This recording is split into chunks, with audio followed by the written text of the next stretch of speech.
قربانی حضرت ابراہیم علیہ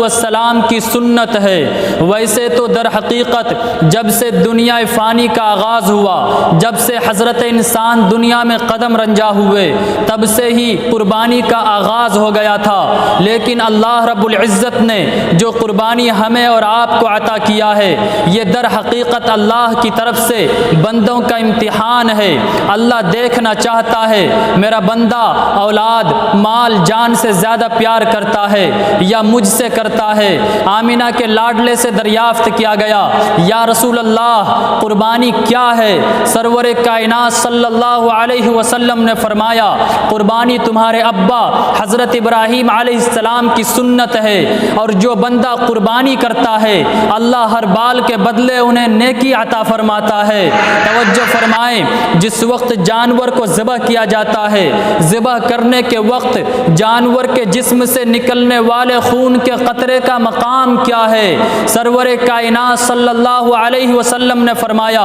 جانور کو ذبح کرتے وقت اس کے جسم سے نکلنے والے خون کے قطرے کو زمین پر گرنے سے پہلے اللہ قربانی کرنے والے کی مغفرت فرما دیتا ہے۔ پہلے ایک سچویشن یہ تھی، لوگ قربانی کرتے اور گوشت کو پہاڑی پر لے جا کر رکھ دیتے، جس کے گوشت کو آگ جلا دیتی لوگ سمجھ جاتے اس کی قربانی قبول ہو گئی، اور جس کے گوشت کو آگ نہیں جلاتے لوگ سمجھ جاتے اس کی قربانی قبول نہیں ہوئی۔ پیارے آقا، آپ کی عظمتوں پر قربان ہو جاؤں، اللہ رب العزت نے آپ کے صدقے آپ کی امتی پر کتنا بڑا کرم فرمایا۔ اب وہ سسٹم ختم ہو گیا۔ اب اگر کوئی بندہ اللہ کی رضا کے لیے قربانی کرتا ہے تو اللہ اس کی قربانی کو قبول فرما لیتا ہے۔ اگر اب بھی آگ کا سسٹم ہوتا تو ہماری قربانی کا کیا عالم ہوتا، پتہ نہیں قبول ہوتی یا نہیں ہوتی۔ کیوں؟ ہمارے گناہ اتنے ہو چکے ہیں۔ کسی مفکر نے کہا، اگر ہمارے گناہ کو لوگوں پر ظاہر کر دیا جائے تو راہ پر چلتے ہوئے لوگ ہمیں پتھر مارنے لگ جائیں، لیکن رب کائنات نے اس سسٹم کو ختم کر کے اپنے ذمے لے لیا۔ کس کی قربانی قبول ہوئی یا نہیں ہوئی صرف رب ہی جانتا ہے۔ پیارے آقا کی امتی پر یہ اتنا بھرم رکھ دیا، اتنی زیادہ ان کے اوپر آسانی پیدا کر دی کہ اب کس کی قربانی قبول ہوئی یا نہیں ہوئی، تاکہ پیارے آقا کی امتی کا راز فاش نہ ہو پائے۔ اس لیے کسی نے کہا، جو آج امتی پر عیب کھلنے نہیں دیتے، کب وہ چاہیں گے کہ حشر میں رسوائی ہو؟ حضور ساری زندگی دو قربانی کیا کرتے تھے، ایک اپنی طرف سے کرتے تھے، ایک اپنی امت کی طرف سے کرتے تھے، لیکن 63 سال کی عمر میں جب آپ نے حج کیا تو حضور اور حضرت علی کی اونٹوں کی تعداد کل ملا کر 100 تھی۔ آپ نے ان میں سے 63 کو الگ کر لیا، ان سب کی قربانی کر کے حضرت علی سے فرمایا، علی جو گوشت بنائے اس کو قربانی گوشت میں سے مت دینا، بلکہ میں اسے الگ سے دوں گا۔ یہ حضور کی قربانی تھی، اس کا ایک ایک ٹکڑا اللہ کے نام پر جائے گا۔ یہ واحد ایسے نبی ہیں جن کی ایک ایک چیز کو اللہ نے محفوظ کر کے ہمارے لیے آئیڈیل اور نمونہ بنا دیا۔ پیارے آقا کا چلنا کیسا تھا، پیارے آقا کا بیٹھنا کیسا تھا، پیارے آقا کا کھانا کیسا تھا، پیارے آقا کا پینا کیسا تھا، پیارے آقا کا لوگوں سے پیار کرنا کیسا تھا، پیارے آقا کا صحابہ سے بات کرنا کیسا تھا۔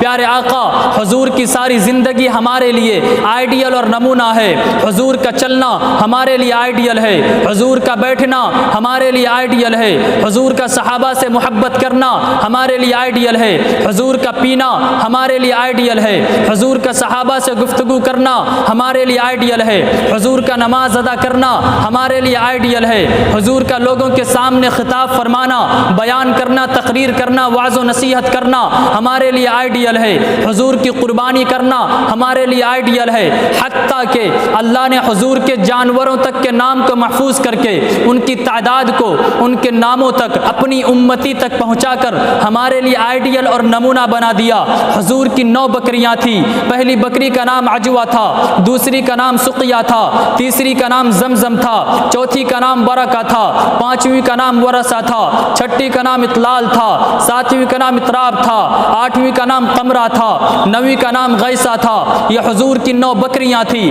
اور اس میں سے 8ویں بکری آپ کی قمرہ آپ کی زندگی میں ہی مر گئی، اور ان میں 10واں بکرا تھا جو کہ نسل بڑھانے کے لیے تھا۔ تھا جن کا نام یمن تھا، جس کو چرانے والی کا نام ایمن تھی۔ پیارے آقا کی 4 اونٹنیاں تھیں۔ پہلی اونٹنی کا نام جدا تھا، دوسری کا نام شہبہ تھا، تیسری کا نام قصوہ تھا، چوتھی کا نام عزبہ تھا۔ پیارے آقا کے 2 اونٹ تھے، ایک اونٹ کا نام عسکر تھا، دوسرے کا نام ثعلب تھا۔ پیارے آقا کے 2 گدھے تھے، ایک کا نام عفیر تھا، دوسرے کا نام یعفور تھا۔ پیارے آقا کے 2 خچر تھے، ایک کا نام دلدل تھا، دوسرے کا نام فضہ تھا، اور گھوڑوں کی تعداد بہت زیادہ تھی۔ خلاصہ یہ کہ اللہ رب العزت نے پیارے آقا کی ایک ایک چیز کو محفوظ کر کے ہمارے لیے آئیڈیل اور نمونہ بنا دیا، تاکہ پیارے آقا کی چیز کو، ان کی اشیاء کو، ان کی تعداد کو، ان کی تمام چیزوں کو انہوں نے کس طرح لوگوں کو ترغیب دی ہے، صحابہ کے سامنے کس طرح پیار کا سلیقہ بتایا ہے، صحابہ سے کس طرح گفتگو کی ہے، صحابہ سے کس طرح نمازیں ان کے سامنے بیان کی ہے، ان کے سامنے کس طرح گفتگو کی ہے، یہ ساری کی ساری چیزیں امتی کے سامنے آ جائے اور امتی اس پر عمل کر کے جنت کا حقدار بن جائے۔ پیارے آقا پوری زندگی قربانی کرتے رہے، لیکن اس میں خالص اللہ کی رضا تھی۔ آج ہماری حالت کیا ہے؟ ہم قربانی کرتے ہیں، اب تک دیگر اعمال میں دکھاوے تھے، لیکن اب قربانی میں بھی دکھاوا ہونے لگا۔ اس سے انکار نہیں ہے، آپ اچھے سے اچھے جانور خرید کر قربانی کیجئے، لیکن ایک بات یاد رکھنا، اگر آپ نے 1 لاکھ روپے خرچ کر کے قربانی کے جانور کو لے لیا، لیکن مقصود آپ کا دکھاوا ہے کہ لوگ کہیں گے انہوں نے اتنا روپے خرچ کر کے قربانی کیا ہے، مقصود آپ کی قربانی کرنے میں اللہ کی رضا نہیں ہے، یا گوشت کھانا مقصود ہے کہ اعلیٰ کوالٹی کے گوشت کھائیں گے، تو یاد رکھنا یہ قربانی اللہ رب العزت آپ کے منہ پر مار دے گا۔ اور اگر کوئی بندہ کم پیسہ لگا کر قربانی کرتا ہے، لیکن مقصود اس میں دکھاوا نہیں ہوتا ہے، گوشت کھانا مقصود نہیں ہے، اللہ کی رضا مقصود ہے، تو یاد رکھیں وہ بندہ قربانی کے اجر و ثواب کو پا کر اللہ کے نزدیک، اللہ کی نظر میں اس 1 لاکھ کی قربانی کرنے والے شخص سے اونچے مقام کو پا لیتا ہے۔ آج چند دنیا کی عزت کو بٹورنے والے لنگور بہت روپیہ لگا کر قربانی کے جانور کو خریدتے ہیں، ابھی منڈی گیا بھی نہیں ہے، پہلے سے پرچار ہونے لگتا ہے، جب لے کر آئے گا تب سوشل میڈیا کے سہارے اعلان کیا جائے گا،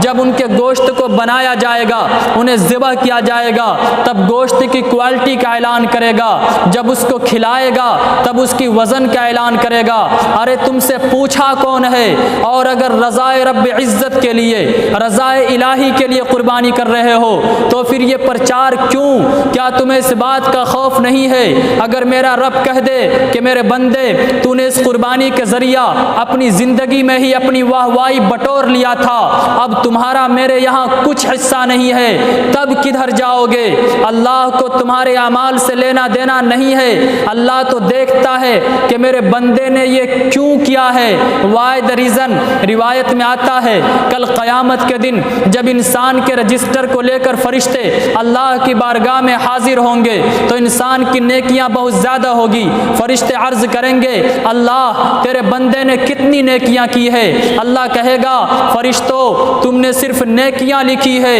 تمہاری نظر نیکی پر ہے، میری نظر نیکی کیوں کی ہے اس پر ہے۔ فرشتوں تم نے صرف نیکی لکھی ہے، تمہاری نظر نیکی پر ہے، اس بندے نے یقیناً نیکی کی ہے لیکن دکھاوے کے لیے کی ہے، میرے لیے نہیں کی ہے، اس لیے اس کو گھسیٹتے ہوئے جہنم میں داخل کر دو۔ اس لیے گوشت کو فریج میں بھر بھر کر رکھنے والوں رکھ سکتے ہیں، اجازت ہے، لیکن جانور کے اندر سے گوشت کو نکالنے سے پہلے نیت درست کر لو، اس لیے کہ مومن کی نیت اس کے عمل سے افضل ہے، نیت المؤمن خیر من عملی۔ آپ غور تو کریں، ایک کافر پوری زندگی تو دور کی بات ایک دن بھی کفر کر کے اسی حالت میں مر گیا تو اس کا ٹھکانہ جہنم ہے، یہ کیوں ہے؟ اور مومن ایک بھی دن مومن ہے لیکن ایمان پر خاتمہ ہوا تو اس کا ٹھکانہ جنت ہے۔ کیوں ہے؟ یہ عمل کی وجہ سے نہیں، نیت کی وجہ سے ہے، اور مومن کو ہمیشگی ایمان کی نیت نے